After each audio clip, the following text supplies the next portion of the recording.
ఒక వాక్య భాగాన్ని జ్ఞాపకం చేసుకొని ప్రార్థన చేసుకుందాం. యెషయా గ్రంథము 64వ అధ్యాయము మొదటి 2-3 వాక్యాలు చదివి ఆ వాక్యాన్ని ధ్యానించాం.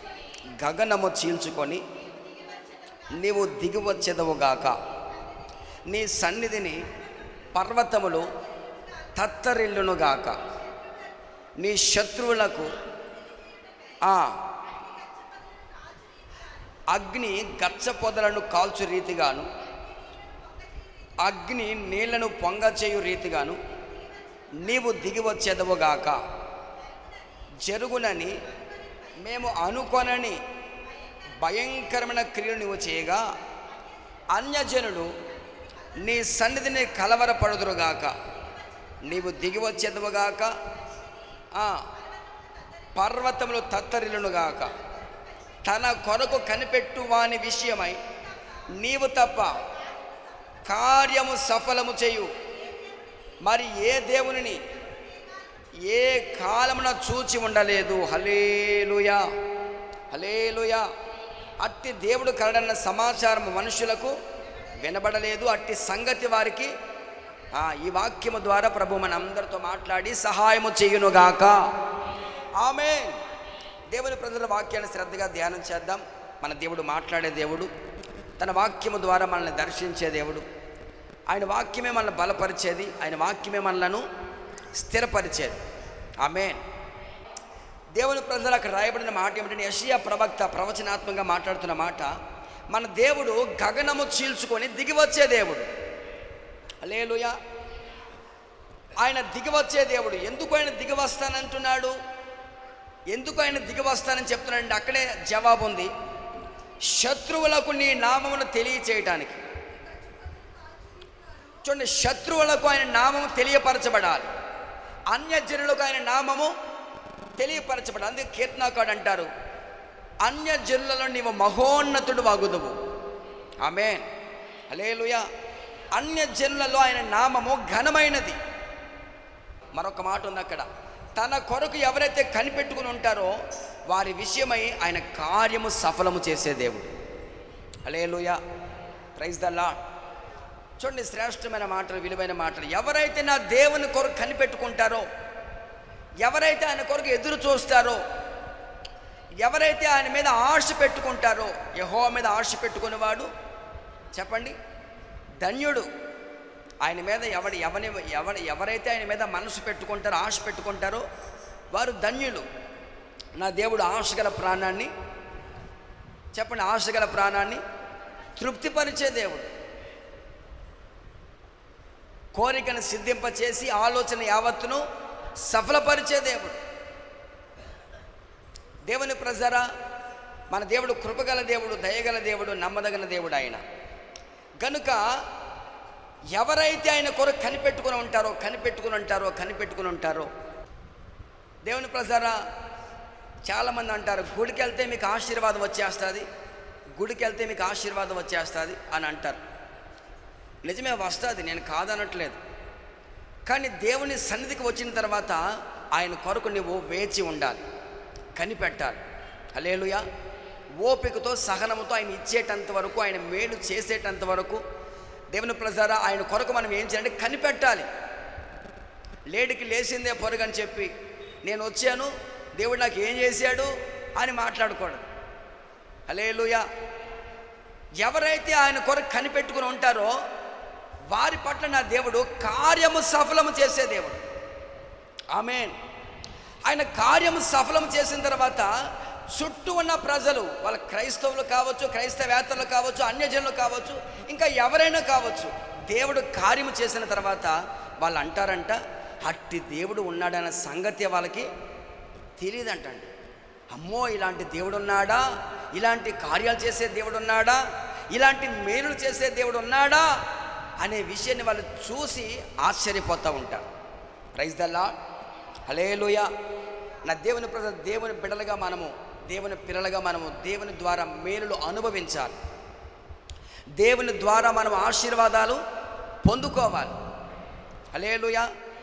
మన దేవుడు కన్నులుండి చూస్తున్న దేవుడు, చెవులుండి ఆలకిస్తున్న దేవుడు, చేతులుండి సహాయము చేయగలిగిన దేవుడు. పాదములుండి మన దగ్గరికి దిగి నడిచి వచ్చే దేవుడు ఆయన. చేతులు ఎత్తి గట్టిగా స్తోత్రం చెబుదాం. హల్లెలూయా. దేవుని ప్రజలు చాలామంది అనుకుంటారు, పిల్లి అనుకుంటుందంట. పిల్లి ఏమనంటే పాలు తాగేటప్పుడు నన్ను ఎవరు చూడట్లేదు కదా అనుకుంటుందంట. పిల్లి పాలు తాగేటప్పుడు అనుకుంటుంది, నన్ను ఎవరు చూడట్లేదు కదా. నా దేవుని ప్రజారా, దేవుడు ఆకాశం మీద చూస్తున్నాడు అనే సంగతి మనం మర్చిపోకూడదు. ఆమేన్. హల్లెలూయా. ఆయన మనం చూస్తున్న దేవుడు. అందుకే హాగర్ అంటారు, చూచుచున్న దేవుడవు నీవే. ఆయన మన బాధను చూస్తాడు, మన కష్టాలు చూస్తాడు, మన శ్రమను చూస్తాడు, మన దేవుని ప్రజారా మన దరిద్రతను చూస్తాడు, సమస్తాన్ని చూస్తాడు. చూచిన దేవుడు ఏం చేస్తాడు తెలుసా అండి? నిశ్చయంగా చూచి తిని పనుల్లో తమను కష్టపెట్టు వారిని బట్టి వారు పెట్టిన మొర్రను చూసే దేవుడు, మనం పెట్టే మొర్ర ఆలకించే దేవుడు. ఆమేన్. హల్లెలూయా. మీరు అనుకోవచ్చు, ఒకవేళ మీకున్న కష్టాన్ని బట్టి బాధను బట్టి దేవుడు చూడట్లేదేమో అని. నా దేవుడు నిశ్చయంగా చూస్తున్న దేవుడు. ఒక దినం వస్తుంది, తగిన సమయం వస్తుంది, నా దేవుడు ఖచ్చితంగా విడిపిస్తాడు. ఆమేన్ చెప్పండి గట్టిగా, చేతులెత్తి గట్టిగా స్తోత్రం చెబుదామా. హల్లెలూయా. దేవుడు చూడట్లేదేమో అని మీరు అనుకోవద్దు. నా దేవుడు ఖచ్చితంగా మీ బాధలు చూస్తున్నాడు. హల్లెలూయా. మీ శ్రమను చూస్తున్నాడు, మీ కన్నీటిని చూస్తున్నాడు ఆయన. హల్లెలూయా. నిశ్చయమండి, వాస్తవం, ఆయన చూస్తున్న దేవుడు. నీవు గనుక ఇశ్రాయేలు మొరపెట్టినట్టు మొరపెట్టగలిగితే, ఆమేన్, ఇశ్రాయేలు మొరపెట్టినట్టు నువ్వు మొరపెట్టగలిగితే, ప్రార్థన చేయగలిగితే, మనస్సు నిలిపి దేవుని నువ్వు ప్రార్థన చేయగలిగితే, నా దేవుడు నీ మొర్ర నిశ్చయంగా ఆలకిస్తాడు. ఆమేన్. హల్లెలూయా. నువ్వు ఏ కష్టంలో ఉన్నావో, ఏ బాధలో ఉన్నావో, ఏ దుఃఖంలో ఉన్నావో, ఏ గుంటలో దిగబడి ఉన్నావో, నా దేవుడు అక్కడి నుంచి నిన్ను పైకి లేవనెత్తుతాడు. రెండు చేతులెత్తి గట్టిగా స్తోత్రం చెబుదాం. నా మాటలు చెప్పట్లేదు, నా మాటలు కాదు ఇవి, దేవుని మాటలే మీకు ప్రకటిస్తూ ఉన్నాను. నా దేవుడు చెప్పే మాట ఏమిటనంటే, నిశ్చయముగా ఆయన మన మొర్ర ఆలకించే దేవుడు. హల్లెలూయా. Praise the Lord. దేవుని ప్రజలు కృంగిపోవద్దు, అధైర్యపడొద్దు, భయపడొద్దు. దేనికి మీరు దిగులు పడవలసిన అవసరం లేదు. హల్లెలూయా. పరిస్థితులన్నీ చక్కపరిచేవాడు, పరిస్థితులన్నీ తారుమారు చేసేవాడు, స్థితిగతులు మార్చేవాడు, ఉన్నది లేనట్టుగా చేసేవాడు, లేనిది ఉన్నట్టుగా చేసేవాడు నేను ఆరాధిస్తున్న దేవుడు. ఆయన పేరు నజరేయుడైన, చెప్పండి చెప్పండి, ఆయన పేరు నజరేయుడైన యేసు. ఆయనకు అసాధ్యమైనది ఏదీ లేదు అనే సంగతి మనం గమనించాలి. Praise the Lord. హల్లెలూయా. ఆయన ఎందుకు దిగి వస్తానని చెప్పినాడు? ఇశ్రాయేలు దగ్గర దిగి వచ్చిన దేవుడు, అక్కడ 8వ వచనం చూడండి ఒకసారి. కాబట్టి ఐగుప్తుల చేతుల నుండి వారిని విడిపించుటకును, ఆ దేశములో నుండి విశాల మంచి దేశానికి, పాలు తేనెలు ప్రవహించే దేశానికి వారిని నడిపించుటకు ఆయన దిగి వచ్చి ఉన్నాడు. ఆమేన్. గగనము చీల్చుకొని మన మధ్యలోకి దిగి వచ్చిన దేవుడు. ఎందుకోసం ఆయన మన మధ్యలోకి దిగి వచ్చారంటే, నా దేవుని ప్రజారా, పాలు తేనెలు ప్రవహించే మంచి దేశానికి ప్రభు మనం నడిపించబోతున్నాడు. ఆమేన్. హల్లెలూయా. మన పితరులకు వాగ్దానం చేశారు. మన పితరులకు వాగ్దానం చేస్తున్న దేవుడు వాగ్దానాన్ని నెరవేర్చాడు. పాలు తేనెలు ప్రవహించే దేశానికి ఇస్రాయేలు నడిపించాడు. ఇదిగో మనలను అంతకంటే శ్రేష్టమైన దేశానికి నడిపించబోతున్నాడు. హల్లెలూయా. హల్లెలూయా. విశాలమైన మంచి దేశానికి, సుందరమైన సువర్ణమైన పట్టణానికి, దేవుని ప్రజల మహిమగల రాజ్యానికి ప్రభు మనల్ని అందరిని నడిపించబోతా ఉన్నాడు. హల్లెలూయా. అందుకే ఆయన దిగి వచ్చిన దేవుడు, మన మధ్యలోకి దిగి వచ్చిన దేవుడు మనలను ఒకటి విడిపించడానికి, రెండవది నడిపించడానికి. అందరూ చెప్పండి, ప్రభు మన మధ్యలోకి ఎందుకు దిగి వచ్చారు? చెప్పండి, అందరూ చెప్పండి, ఎందుకు దిగి వచ్చారు? అందరూ చెప్పండి. నోరు తెరవరేంటి? విడిపించడానికి. గట్టిగా విడిపించడానికి. శక్తి అంతా దారిపోచ విడిపించడానికి, గట్టిగా విడిపించడానికి, నడిపించడానికి, నడిపించడానికి. హల్లెలూయా. విడిపించే దేవుడు, నడిపించే దేవుడు. Praise the Lord. హల్లెలూయా. దేవుని ఈరోజు మనిషి అనేక రకాల బాధల చేత, అనేక కష్టముల చేత మనిషి బాధపడుతూ, దుఃఖపడుతూ, వేదన పడుతూ అలా జీవితాన్ని కొనసాగించాలి కనుక బండిని ఈడ్చుకుంటూ వెళ్తూ ఉన్నారు. నా దేవుని ప్రజారా, దేవుని సేవకునిగా, దేవుని వాక్యాన్ని బట్టి, దేవుని మాటను బట్టి నేను మీతో మాట్లాడుతున్నాను. ఇశ్రాయేలు మొర్రపెట్టినట్లే నీవు మొర్రపెట్టగలిగితే, హల్లెలూయా, ఇశ్రాయేలు మొర్రపెట్టినట్లే నీవు మొర్రపెట్టగలిగితే నా దేవుడిని విడిపించబోతున్నాడు. ఆమేన్. వేరే ప్రయత్నాలు ఏమొద్దు, వేరే ఆలోచనలు ఏమొద్దు. నా దేవుని ప్రజలారా, దేవుడు విడిపించగల దేవుడని, దేవుడు రక్షించగలిగిన దేవుడని నువ్వు నమ్మి విశ్వసించి ప్రార్థన చేయగలిగితే నా దేవుడు ఎట్టి బంధకాలు ఉన్న వారినైనా విడిపించగలడు. ఆమేన్. హల్లెలూయా, హల్లెలూయా. ఇందాక మనం చదువుకున్న మాటలో కూడా ఒకసారి చదవండి. యెషయా గ్రంథం 64వ అధ్యాయము. యెషయా గ్రంథము 64వ అధ్యాయము 3వ వచనం. జరుగునని మేము అనుకోనని భయంకరమైన క్రియలు నీవు చేయగలవు. స్తోత్రం చెప్పండి గట్టిగా. ఇది జరుగునని మేము అనుకోనని భయంకరమైన క్రియలు నీవు చేయగలవు. హల్లెలూయా. ఇది జరుగుతుంది, ఇది జరుగుతుంది అని దేవుని మనం అనుకోనని, ఊహించని, దేవుని వీ కెనాట్ ఎక్స్పెక్ట్ ఎనీథింగ్. అసలు మనం ఊహించని సంఘటన ప్రభు మన మధ్యలో జరిగిస్తారు. హల్లెలూయా, హల్లెలూయా. ఆయన ఆశ్చర్యమైన కార్యాలు చేసేవాడు, అందుకే ఆయన పేరు ఆశ్చర్యకరుడు. హల్లెలూయా.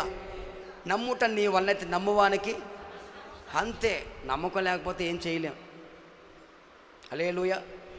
నమ్మండి, విశ్వసించండి, దేవుని కార్యాలు మీ పక్షంగా ప్రభు జరిగిస్తారు. నా దేవుని ప్రజలారా, జెరుబ్బాబెలుతో ప్రభు అంటారు, ఇది శక్తి చేతనైనను బలము చేతనైనా కాదు, ఆత్మ ద్వారానే మన జీవితంలో దేవుని ఏదైనా ఒక కార్యము మన పక్షంగా జరగాలి, మనం ఏదైనా ఒక మేలు పొందుకోవాలంటే అది శక్తి చేత కానీ బలము చేత కానీ కాదు. హల్లెలూయా, హల్లెలూయా. దేవుని ఆత్మ ద్వారానే, దేవుని కృప ద్వారానే, దేవుని దయ ద్వారానే సమస్తము జరుగుతాయి. చేతెత్తి స్తోత్రం చెబుదాం. హల్లెలూయా.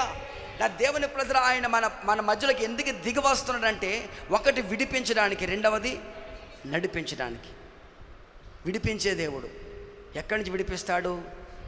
శత్రువుల చేతిలో నుంచి విడిపిస్తాడు, సమస్యల్లో నుంచి విడిపిస్తాడు, బంధకాల్లో నుంచి, వ్యాధుల్లో నుంచి. చెప్పండి, మీలో కొంత నోరు తెరవట్లేదు, నోరు తెరవండి, చెప్పండి. ఆయన ఎక్కడి నుంచి విడిపిస్తాడు? బంధకాల నుంచి మీరు విడిపిస్తారని చెప్పండి. శ్రమల్లో నుంచి, శత్రు సమూహంలో నుంచి, మించిన బలవంతుల చేతిలో నుంచి, ఆయన వ్యాధుల్లో నుంచి, సమస్తమైన బంధకాల నుంచి ఆయన మనం అందరినీ విడిపిస్తాడు. హల్లెలూయా. విడిపించునుగాక, విడిపించునుగాక. ప్రభువే మనల్ని అందరినీ విడిపించునుగాక. ఆమేన్. హల్లెలూయా. నా దేవుని ప్రజల ఆధారాలు చాలా ఉన్నాయి, పరిశుద్ధ గ్రంథంలో చాలా ఆధారాలు ఉన్నాయి. పేతురు చెరసాల్లో ఉంటే సంఘం అంతా అత్యాసక్తితో ప్రార్థన చేస్తూ ఉంటే అద్భుతమైన విషయం ఏంటంటే, దేవుడు తన దూతను చెరసాల్లోకి పంపించి, చెరసాల్లో పునాదులు కాదు, అది వేరే సందర్భం. దూత వెళ్ళింది, దేవుని ప్రజలు వెళ్ళి అక్కడ నిలబడింది, అంతే. పేతురుకున్న సంఖ్యలన్నీ ఊడిపోని. హల్లెలూయా. ఆ తర్వాత పేతురు గారు, మీరు గమనించండి, పేతురు గారు నడిచి వస్తూ ఉంటే ద్వారములు వాటంతటా అవే తెరుచుకున్నాయి. నా దేవుని ప్రభు అద్భుతమైన కార్యాలు చేసేది, ఆశ్చర్యమైన కార్యాలు చేసే దేవుడు.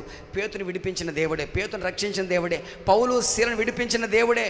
ఇదిగో ప్రభు మనల్ని కూడా విడిపించబోతూ ఉన్నాడు. ఆమేన్. హల్లెలూయా, హల్లెలూయా. ప్రభు ప్రతి సమస్యలు అన్నిటి నుంచి విడిపిస్తాడు, ప్రతి బంధకాలు అన్నిటి నుంచి విడిపిస్తాడు. నా దేవుని ప్రజలారా, ఆయన విడిపించడానికే మన మధ్యలోకి గగనము చీల్చుకొని మన మధ్యలోకి దిగి వచ్చిన దేవుడు. ఆమేన్. హల్లెలూయా. రెండవది, ఆయన మనం నడిపించే దేవుడు. విడిపించే దేవుడు, నడిపించే దేవుడు. హోషేయ గ్రంథం 11వ అధ్యాయము 3వ వచనం. అక్కడ మాట్లాడుతున్న మాట, ఎఫ్రాయిం గురించి మాట్లాడుతున్న మాట ఏమిటంటే, ఎఫ్రాయిం నేను చెయ్యి పట్టుకున్నాను, వానికి నడక నేర్పించాను. నడక నేర్పించడం మాత్రమే కాదు, మన దేవుడు మనల్ని నడిపించే దేవుడు. హల్లెలూయా. ఎలా నడిపిస్తాడు? చెయ్యి పట్టుకొని నడిపిస్తాడు.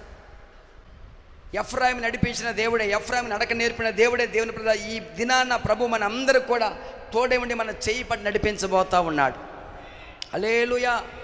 ఆయన నడిపిస్తే అది పర్వతమైనా ఎక్కగలం, అది లోయ అయినా సరే దాటగలం. ఆమేన్. ఆయన మనం నడిపిస్తే అది పర్వతమైన ఎక్కగలం, మనమైతే ఎక్కలేం, పర్వతాన్ని ఎక్కలేం, మనమైతే లోయలు దాటలేం. ఆయన అందుకే దావీదు అంటారు, దేవా నేను ఎక్కలేనంత ఎత్తైన కొండపైకి నన్ను. ఏ దావీదు, నువ్వు ఎక్కలేవా? ఎక్కలేనయ్యా. హల్లెలూయా. నేనైతే ఎక్కలేను ప్రభువా, నేను ఎక్కలేని ఎత్తైన కొండపైకి ఎక్కించు. ఆయన మన చేయి పట్టుకుంటే ఎంత ఎత్తైన ఎక్కగలం, ఎన్ని పర్వతాలను దాటగలం, ఎన్ని లోయలైనా దాటగలం. హల్లెలూయా, హల్లెలూయా, ప్రైజ్ ద లార్డ్, హల్లెలూయా. రోజు ఫ్రెండ్షిప్ డే. ఈరోజా నిన్న? ఈరోజు ఫ్రెండ్షిప్ డే. మీలో ఎవరైనా స్నేహితులు ఉంటే వారికి ఫ్రెండ్షిప్ డే శుభాకాంక్షలు చెప్పండి. హల్లెలూయా. నిజం చెప్పాలంటే మనకి యేసయ్య నిజమైన స్నేహితుడు. చెప్పండి, మొదటగా ఆయనకి వందనాలు, స్తోత్రాలు చెప్పండి. స్తోత్రం, స్తోత్రం, స్తోత్రం, స్తోత్రం. వాక్యం ఉంటుందండి, హోషేల హగ్గలు ఉంటుంది. మహా ఎండకు కాలిన అరణ్యంలో మనల్ని స్నేహించిన దేవుడు ఆయన. ఆమేన్. మహా ఎండకు కాలిన అరణ్యంలో మనల్ని స్నేహించిన వాడు, మనతో స్నేహం చేయడానికి ఆకాశాన్ని, పరలోకాన్ని, సింహాసనాన్ని విడిచి మన మధ్యలోకి దిగివచ్చిన దేవుడు ఆయన. హల్లెలూయా. కేవలం మనతో సహవాసం, స్నేహం చేయడానికి, మన స్నేహితులను పిలవడానికి ఆయన సిగ్గుపడలేదని రాయబడింది వాక్యం. హల్లెలూయా. ఆయన మన స్నేహితుడు. హల్లెలూయా. నిజమైన స్నేహితుడు. స్తోత్రం చెప్పాలి గట్టిగా. నిజమైన స్నేహితుడు విడువక, చెప్పండి, నిజమైన స్నేహితుడు విడువక ప్రేమిస్తాడు. సామెతల గ్రంథంలో ఉంటుంది, నిజమైన స్నేహితుడు విడువక ప్రేమిస్తాడు. దేవుడు మనతో స్నేహం చేసే దేవుడు, మనల్ని స్నేహిస్తున్న దేవుడు, నిజముగా ప్రేమిస్తున్న దేవుడు ఆయన. ఆయన ప్రేమలో ఏ స్వార్థం లేదు. ఆమేన్ చెప్పండి. ఆయన ప్రేమలో ఏ కపటం లేదు, ఏ స్వార్థం లేదండి. నిస్వార్థంగా మనల్ని ప్రేమిస్తున్న దేవుడు. కనుక నా దేవుని ప్రజరా, అక్కడ చెప్పబడుతున్న మాట ఏమిటనంటే, ఎఫ్రాయిమును చేయి పట్టుకుని వారికి నడక నేర్పించాను.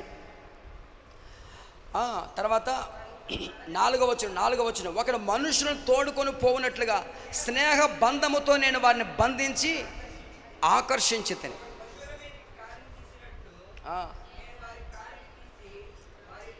స్నేహ బంధముతో మనల్ని ఆకర్షించిన దేవుడు ఆయన.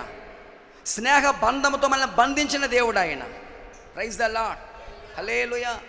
ఒక్కసారి నువ్వు ఆయనతో స్నేహం చేయడం మొదలు పెడితే దేవుని ప్రజల లోకంలో దేన్నైనా వదులుకోగలవు. ఆమేన్ చెప్పండి గట్టిగా. ఒక్కసారి నువ్వు దేవునితో సహవాసం, స్నేహం చేయడం ప్రారంభిస్తే, వన్స్ నువ్వు ఆయనతో యాత్ర ప్రారంభించగలిగితే, దేవుణ్ణే ప్రేమించగలిగితే, దేవునితో స్నేహాన్ని ప్రారంభిస్తే, ఈ లోకంలో దేనినైనా వదులుకోవడానికి సిద్ధపడగలం. ఆమేన్, హల్లెలూయా, ప్రైజ్ ద లార్డ్. కనుక నా దేవుని ప్రజారా, నిజమైన స్నేహితులు చేసే పని అది. ఆయన నిజమైన స్నేహితుడు కనుక మన చేయి పట్టుకుని నడిపిస్తున్నాడు. ఎంతవరకు నడిపిస్తాడు? కీర్తన గ్రంథము చదవండి, ప్రార్థన చేద్దాం. 48:14. 48:14. ఈ దేవుడు సదాకాలం మనకి తోడై మరణము వరకు ఆయన మనలను నడిపించును. ఎంతవరకు నడిపిస్తారు చెప్పండి? ఆయన తుది శ్వాస వరకు, మరణం వరకు నడిపించే దేవుడు. ఒకటి విడిపిస్తాడు. చెప్పండి, ఏం చేస్తాడు చెప్పండి అమ్మ? ఒకటి విడిపిస్తాడు. నువ్వు ఏ బంధకంలో ఉన్నా, ఏ సమస్యలున్నా, ఏ ఇబ్బందులున్నా దేవుడు నన్ను విడిపిస్తాడు. రెండవది నడిపిస్తాడు. అందుకే ఆయన గగనము చీల్చుకుని మన మధ్యలోకి దిగి వచ్చిన దేవుడు.